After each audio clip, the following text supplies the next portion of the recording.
Robert Carlyle, the one and only here on the BT Couch. Great to have you on the show. Nice to be here. And you know, that movie right there got its North American premiere at the Whistler Film Festival. Nice to see you working on this type of project, bringing the comedy back. And this was a debut for you as a director. For those that don't know about the legend of Barney Thompson, first tell us about the story behind this. The legend of Barney Thompson is the story of a Glasgow barber, Barney Thompson, played by me. Who, as you join the story, he hasn't had much of a life. He's stuck in a kind of dead-end job. He's a barber. He hates it. He hates the customers, and he has a very overbearing, dominating mother. And he's just about to get fired from his job as well. And at the same time, in the town, there's a serial killer on the loose. So both of these stories kind of macabrely intertwine, and chaos ensues. And so does comic relief. I mean, you mentioned the mother in this film. Emma Thompson plays. She's what, maybe 2 years older than you? Yeah, she's 3 years older. She's 3 years older. So how do you get Emma on board to play your mother and pull off, you know, this visual in the movie? Well, first of all, I mean, it's the fantastic work by Mark Coulier, the special effects makeup artist. I think Mark's actually got 2, perhaps 3 Academy Awards, and I was so lucky and delighted when he decided to come on board and join in the film. But for Emma, I'd always been a big fan of Emma Thompson, and you needed someone with this part that was brave and had no real vanity. And though, like for instance, Nanny McPhee there's nothing like this character. If you think about how she looked in Nanny McPhee, you're obviously dealing with someone with no real vanity at all. So when I sent the script to Emma, she actually replied within a day and said that she would love to come on board and do it. And what did you do to convince her? I mean, anytime you make a pitch for the trust to say, hey, this is going to be my first project directing, yes. What did you do to earn the trust on her side? I don't know. I think it's the script kind of spoke for itself. I think the part, I think once if people see the movie, they'll understand what I mean. That part is generally a guy. It's so crazy and off its head, and I think that she just seen that and thought, I can have fun with this, because that actresses don't often get the chance to play roles like that, and someone like Emma Thompson just kind of grabbed that by both hands. You know? And how do you manage the balance of saying you're going to direct, you're also going to star, and you're going to bring this story arc to life? Yeah, it didn't start off like that. I certainly didn't go in saying I'm going to direct and going to, you know, star in this film. The film was actually offered to me purely as an actor, maybe 4 or 5 times over a 6 or 7 year period, and through availability, etc., I couldn't do it. And there was something that wasn't quite there with the script.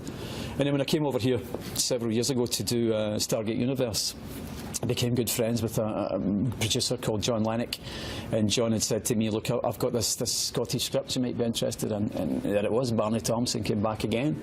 So at that point I said, look, there's something interesting in this, but I think we have to take it back for some kind of rewrite. And Rich Cowan, who's actually from Vancouver, had been the original screenwriter, and he was fantastic. He said, look, take it away and do what you want to do with it now. So I brought on board a guy called Colin McLaren from Glasgow, and Colin and myself kind of sat for the next 12 months, 18 months, putting together what eventually we see on screen. Well, you take such ownership in the film, and I think maybe it was a statement that you made last year that it really stood out, that big films don't feed the soul. And for you that has, you know, participated in the big films such as Trainspotting, The Full Monty, then obviously, you know, we see in Once Upon a Time. What do you appreciate about being so immersed in these? The budgets may not be as big as the blockbusters, but as an artist, what is so fulfilling? I think the fact that the budgets are smaller, it kind of sharpens the mind. You know, I don't think there's no time to kind of relax. You're on with a small, low-budget movie. You've only got a finite amount of time to shoot this, and you can't be messing around. Like for instance, Trainspotting, many years ago, we shot that in 5 weeks. Same with Barney Thompson. You know, 20 years later, we shot it in 5 weeks. Average production day for Once Upon a Time, for people that love you on this show, what is that like per episode? We shoot an episode of Once Upon a Time in 9 days, 8 or 9 days, which is incredible. But that's due to the incredible hard work of the crew. Yeah. You know, they're able to do that, because I can tell tell you, there's no way that we could achieve that back home in the UK. We don't have the money for a start to do that. But the guys here are just absolutely fantastic, and they churn them off. Well, you said the magic word, train spotting. Many people wondering, Train Spotting 2, is it happening? When is it being shot? Danny Boyle is attached to this project, yes? He certainly is, and it is definitely happening, and we're going to be shooting May 15th of this year.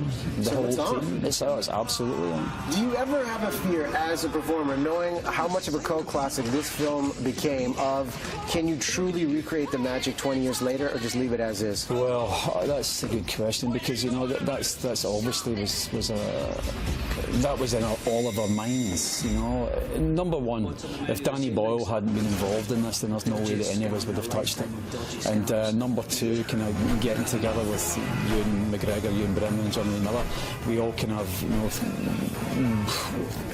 we all get together and say, are we going to do this? Are you going to do this? Are you sure you're going to do this? So we had to, if we were going to do it, we all had to do it as a team. So the exact same team is back again, not just the cast, but as far as I understand, the entire crew is coming back as well. So that's the only way we could do it. And also, as I said there, it'll be shot again in 5 or 6 weeks. We're not throwing loads of money at it. None of us are taking exorbitant fees to do this kind of thing. We're doing it for the love of it. And it is, of course, people might think it's a dangerous thing to do. It is, I guess.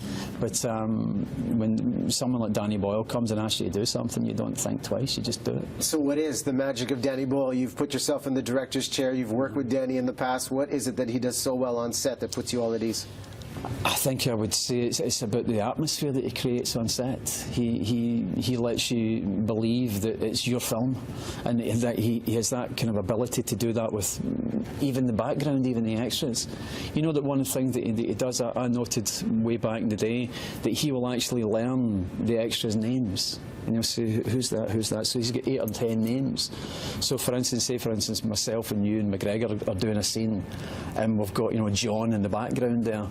He tells us he's going to do this, but you shoot the scene on the first take, and at the end of the take he'll say, John, that was absolutely fantastic. Wow, nice. And John thinks, I'm in this. You know what I mean? So next time he's right there for you. And Danny's he's just such a fantastic director, and it's such a simple kind of thing to do that, but it means the world to people, you know. Many great things coming your way. Listen, Robert, great to have you here on the BT Couch. We'll be watching Once Upon a Time. We'll be watching for Train Spotting, and of course the legend of Barney Thomson.